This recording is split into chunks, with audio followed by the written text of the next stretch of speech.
আউযু বিল্লাহি মিনাশ শাইতানির রাজীম বিসমিল্লাহির রহমানির রহিম আনাকিমুদ্দিন ওয়ালা তাতাফাররাকু ফীহি।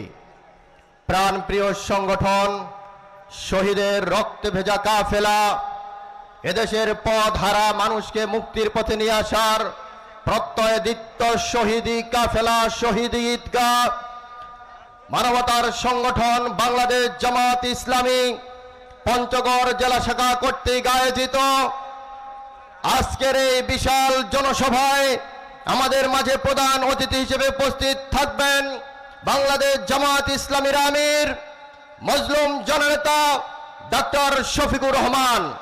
মঞ্চে উপবিষ্ট আমাদের পঞ্চগড় জেলা জামাতের সম্মানিত আমির অধ্যাপক ইকবাল হুসাইন সহ জেলা নেতৃবৃন্দ, কেন্দ্রীয় নেতৃবৃন্দ, আমাদের মাঝে উপস্থিত বিভিন্ন উপজেলা থেকে আগত সম্মানিত দায়িত্বশীল বৃন্দ, সাংবাদিক বন্ধুগণ, পুলিশ প্রশাসনের ভাইরা এবং আমার সর্বস্তরের তৌহিদি জনতা, আসসালামু আলাইকুম ওয়া রাহমাতুল্লাহ।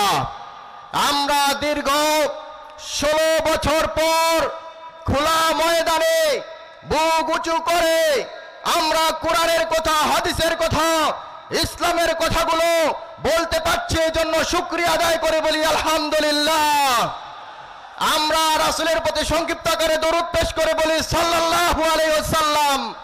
বৈষম্য বিরোধী ছাত্র আন্দোলন সহ যারা দেশের জন্য, ইসলামের জন্য জীবন দিয়েছেন, আল্লাহ যেন শহীদের মর্যাদা দান করে, আমরা বলি আল্লাহুম্মা আমিন। সম্মানিত উপস্থিতি, এই জুলুমবাজ স্বৈরাচার সরকার 1 আগস্টে আমাদেরকে নিষিদ্ধ করেছিল। 5 আগস্টে তারা বাংলার জমিন থেকে নিষিদ্ধ হয়ে দেশ থেকে পালিয়ে গেছে।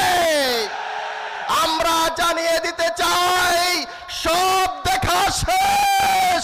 জামাত ইসলামীর বাংলাদেশ, আগামীর বাংলাদেশ হবে ইসলামের বাংলাদেশ, আগামীর বাংলাদেশ হবে আর কোরআনের বাংলাদেশ, আগামীর বাংলাদেশ হবে বৈষম্যহীন বাংলাদেশ। আজকে আমাদের বিরুদ্ধে নানান ষড়যন্ত্র শুরু হয়েছে।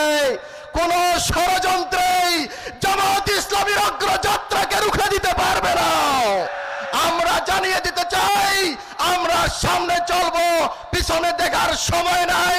আগামী দিনের দেশ পরিচালনার নেতৃত্ব দিতে হবে সৎ এবং যোগ্য মানুষদের।